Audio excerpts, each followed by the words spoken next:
happy Monday and welcome back, guys. Today we're going to be checking out Apple. As always, check out the description. I've got a timeline of all the content, so if you want to skip forward to certain sections, feel free to do so, and let's dive on in. There's not too much to go into detail for the business overview on Apple. I think everybody knows who Apple is, what products they offer, what services they offer, the moat that they have, the customer loyalty that they have. It's pretty substantial. So we're just going to kind of skip through that and get right into the financials. All right, so this is just their condensed consolidated statements of operations from their latest quarter. I'm going to breeze through it and see what I can find. All right, so there's a couple of things I'm looking for are things that are not going to be pulled in my automated template. And we can see here we got net sales by reportable segment and net sales by category. So we can see that Americas is about 37 billion over 82 billion overall. So a little under half. Then we have Europe, 19 billion, Greater China, 14 billion, Japan, 5.4 billion, rest of Asia Pacific, 6.1 billion. So we see revenue diversification across different regions. And then we also get a net sales by category, in which we can see that iPhones basically account for about 50% of the revenue. After iPhones, we come in with services, and then we go to wearables, then Mac, and then iPad. So some interesting information that I'm not going to see in my spreadsheet. So let's see if I can find anything else. Nothing else is really sticking out to me, so let's dive on into the 5-year chart. All right, so here we have the 5-year chart, starting off at about $42, $40, something like that. Hit a high of about 180, dropped down about 130, bounce on back, and we are sitting at about 161 right now. The COVID highs, or pre-COVID highs, was about $80. We went down to about 55 before quickly rallying back up and just going on this crazy run up to 180. So we'll see over in the financials if this was really due to fundamental increases or multiple expansions. So let's head on over there. All right, so let's go ahead and pull up Apple. Let that load. There we go. And we are going to go ahead and kind of breeze on through the different 10-year scenarios. We can see revenue increase pretty decently, bottom line increase decently over the last 10 years. Over the last 5 years, less of an increase, but still steady growth. Gross margins, operating margins, free cash flow margins, net margins have stayed pretty consistent over the last 10 years. Bottom line yields, and this is what I get into with multiple expansion. We can see back in 2012, they were yielding about 7.5 to 10% on the bottom line. Even through 2015, they were yielding around 7.5 to 10% on the bottom line. And then we went through this insane, 7-8 year period of multiple expansion where we just saw these yields on the bottom line go down and down and down. And we'll kind of get that into that in the valuation of what we would, what I would want to use as a fair value yield multiple in order to see what I am willing to pay for the company. But it's not going to be down here. It's not going to be up there. It's probably going to be somewhere in the middle. So see ROA, ROE, ROC, fairly consistent over time. Historic growth rates have been fairly consistent, a little bit cyclical. What we will see with Apple is that they are a huge buyer back shares. So they love to buy back shares, especially when they have lots of cash on hand, and it's a good opportunity with the share price. Short-term quick ratio, current ratio, and cash ratio, all pretty steady in good ranges over the last 10 years. And let's go over to the income statement. We're going to see more of the same what we saw before, but in just a more granular fashion on a quarterly basis. And you can kind of see just the year-over-year cyclicality of the revenue streams. And then we get a better look of shares outstanding going down, nice EPS growth, fully diluted basis over to the balance sheet. Nice amounts of cash on hand. Total current assets, total current liabilities have been growing steadily with the business. Cash on hand has increased nicely and then started going down. If I remember correctly, Apple actually took out some debt when interest rates were extremely low. They took advantage of that. So got that cheap cost of capital, total assets to liabilities over the last 10 years on a quarterly basis. Pretty much remained in line, grew a little bit with the company, and then kind of flattened out. Goodwill and intangible assets just dropped off in about 2018. I'll have to see if that was a fluke with the API software that I got, but nothing too concerning there. Then we can see total liabilities and total equity, retained earnings, total stockholder equity. Yeah, nothing concerning. Go over to the free cash flow statement. We have operating cash flow. We can see has been steadily kind of growing, but not too crazily. Look at the depreciation, amortization, capital expenditures, investment property, just kind of stays pretty consistent over the last 10 years. Look at the free cash flow and then net change in cash, and see steady growth there, and then we get to see where they've been putting that cash flow. And like I said, a lot of it goes to common stock repurchase. That's how they are returning the majority of their free cash flow to shareholders. It's not through dividends or debt repayment because they don't have a lot of debt, but a lot of common stock repurchases. So we can see just how drastically they've been buying back shares here. Go over to ratios and metrics. See margins that we talked about previously. Net income per share, operating cash flow per share, free cash flow per share, nice steady growth. Nothing drastic, but decent growth there. Valuation metrics. We can see on the valuation side how we've had multiple expansion over these last 10 years. Kind of just has slowly uptrended from these previous values back in 2012. And we can see the same thing with the free cash flow yield and earnings yield, how, we started off about 2.53%, and then it moderated down to 1%. So like it's priced really rich right now. It's pretty crazy. Look at historical dividend payouts. They've been a pretty constant dividend grower. It's a small dividend, but it has been pretty consistent, and the growth has been pretty consistent. And we look at market cap and enterprise value, and I created this chart just to make sure that I'm not missing any type of, crazy amounts of debt or cash on hand when it goes into the valuation phase.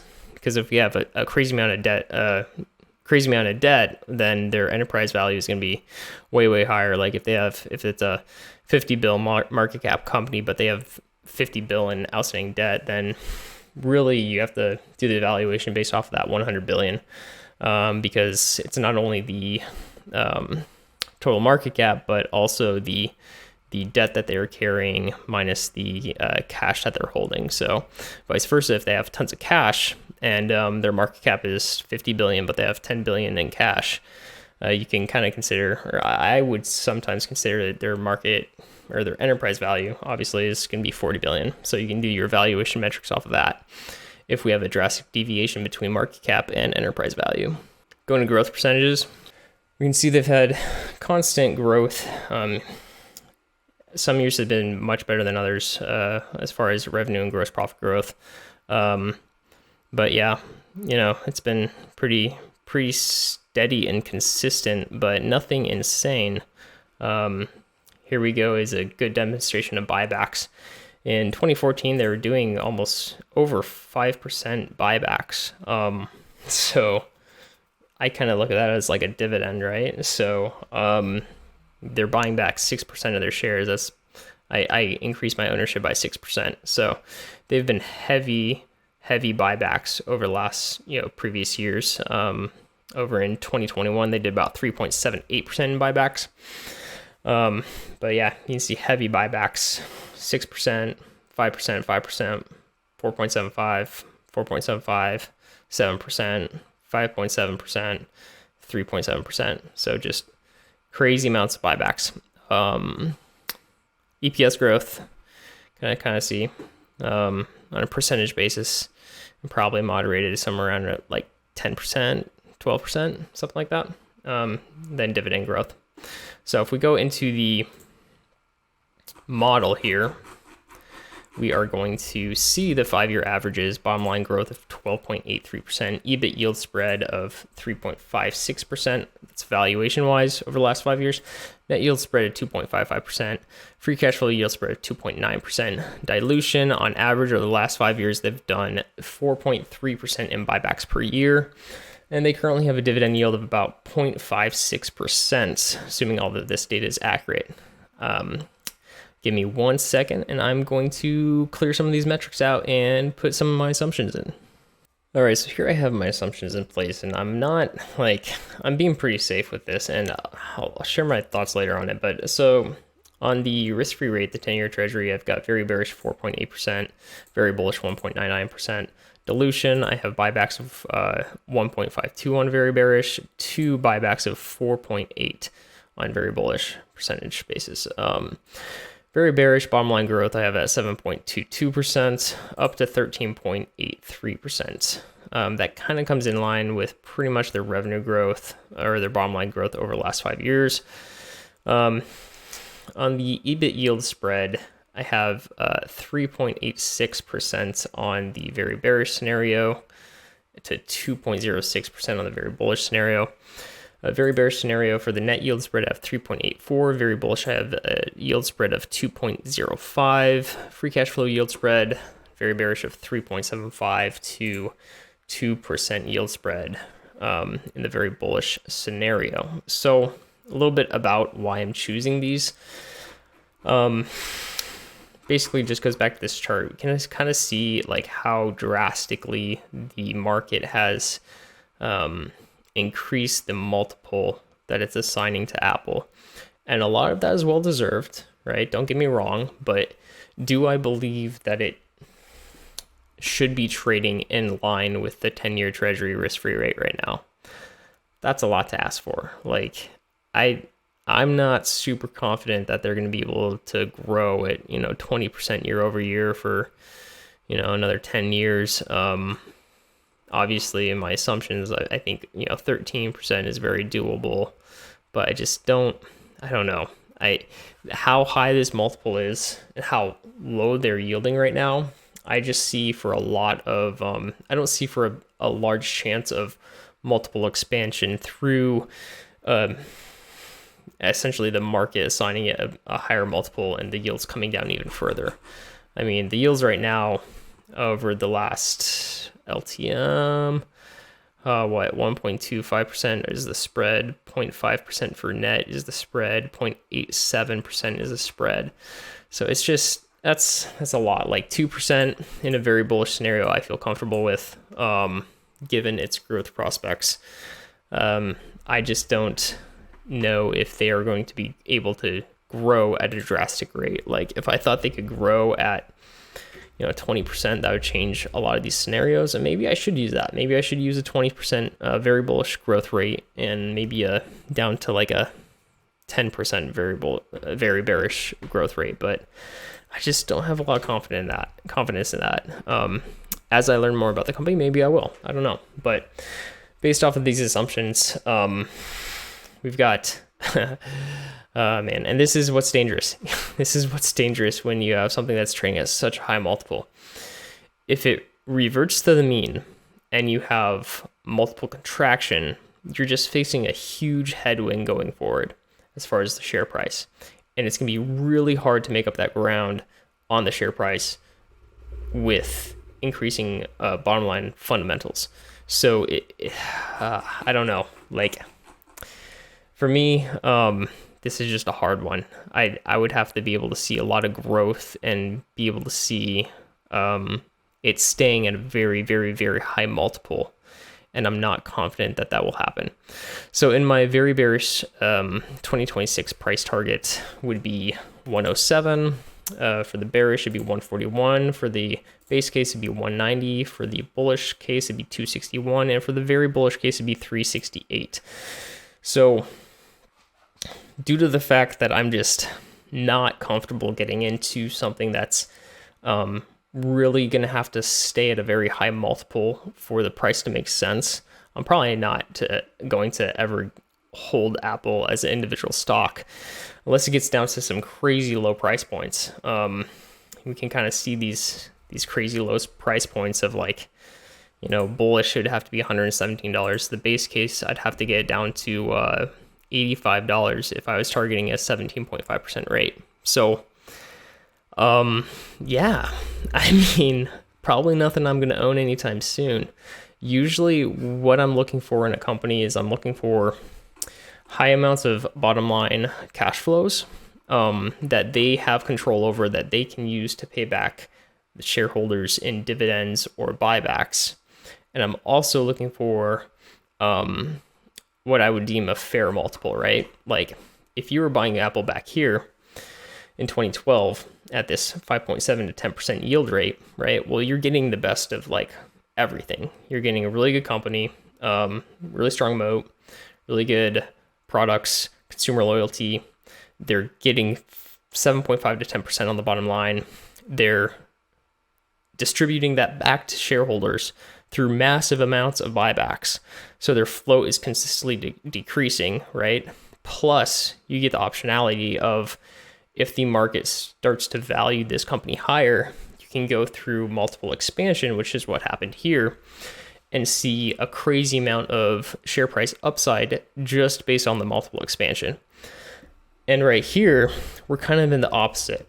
Like, we have to see everything go right, and we'd have to see continued high multiples for it to sustain the share price while growing at a pretty high rate for such a large company. So I just become much more cautious when I look at a company like this. There's no doubt that like they're going to survive, like obviously. It's just, are they going to be able to give me the target rate that I desire? And, you know, when the move has already been made, and we see that kind of in the the 10-year chart, you know, this move has already been made. This back over here is when they were yielding that 7 to 10% on the bottom line, and they're buying back shares like crazy through here. And then a lot of this is just from multiple expansion. Fundamentals did improve, right? But their multiples expanded so drastically, going from a yield of like 7 to 10% down to a yield of 1, right?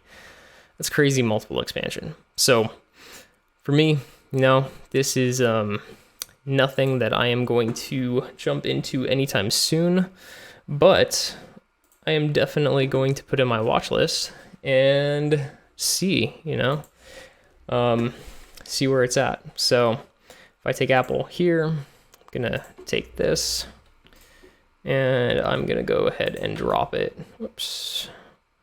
Boom. I'm gonna go ahead and drop it into my watch list and just keep an eye on it, you know. And if it gets down to that bullish buy price or that base price buy price is really what I'm targeting before I start establishing a position. I mean, that would have to cut Apple in half. I doubt it's going to happen because there's just way too much respect for Apple in the market. Sentiment-wise, it would have to change, and it would have to go through a really rough period and a really big change in sentiment with probably degrading fundamentals for this to be re-rated down. But that's just kind of my style. I want to get into something that can return capital to me in dividends and buybacks, but also in multiple expansion. I don't see it there for Apple for the multiple expansion. I just don't. If I took that and like didn't account for that multiple expansion, or let's say I just took it and I said, you know what, base case, you know, Apple is going to stay at this like crazy multiple, which is basically trading in line with the risk-free rates, minus 1 point, let's do 9. Then we get into a more interesting situation where I could say, okay, well, my base case is probably about $87. My bearish case is about 85. And we're looking a little bit more, I don't know, interesting as these cases go. I'd probably have to increase this spread still, though. Yeah, probably have to go like 45, 65. Yeah, probably something like that. Actually, no, we're gonna do 40. That's good. Yeah, because a lot of it's gonna be increased by the risk-free rate increasing too. So, so I could do something like this and say, okay, you know, maybe 106 is my base case. And I might change my opinion eventually, but for now, you know, Apple is one that I am going to be very, very cautious with. I could change the numbers around to make it feel like, oh, it's in my buy range, but I gotta stick to my gut, and I gotta stick to, you know, what I believe is accounting for the real risk in the investment and going from there. So, all right, well, I hope you enjoyed this video. If you did, please like and subscribe, and I will catch you later.